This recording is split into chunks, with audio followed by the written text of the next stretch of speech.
Welcome to our channel. ఒక నిమిషంలో ఆలు సమోసాలను తయారు చేయడం ఎలానో చూద్దాం రండి. 4 ఆలుగడ్డలు తీసుకొని ఉడకబెట్టుకోవాలి. 3 స్పూన్ల ఆయిల్ వేసి సన్నగా తురుముకున్నాను. 1 కప్పు వరకు ఆయిల్లో వేసి ఫ్రై 2 రెమ్మల కరివేపాకు బఠానీలు సగం కప్పు వేసుకున్నాను. చిటికెడు పసుపు, స్పూన్ అల్లం వెల్లుల్లి పేస్ట్, స్పూన్ కారం వేసుకోవాలి. ఉడకబెట్టిన ఆలుగడ్డని ఇలాగ స్నాప్ చేయాలి.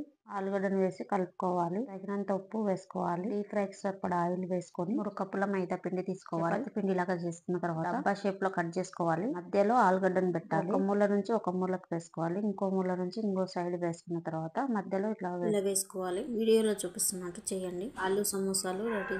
ఫస్ట్ టైం చేసినా చక్కగా వస్తాయి. ఇలా వీడియోలో చూపించినట్టు చేయండి. పచ్చిగానే కాల్చుకోవాలి. ఎక్కువ కాలవద్దు నాకు అనుకున్న వాళ్ళు అలా కాల్చుకోండి. క్రిస్పీగా కావాలనుకున్న వాళ్ళు ఎక్కువ కాల్చండి. ఇక వస్తాయి.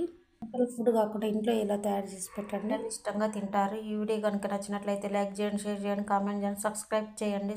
మీరు లైక్ చేయడం వల్ల మరికొందరికి రీచ్ అవుతాయి.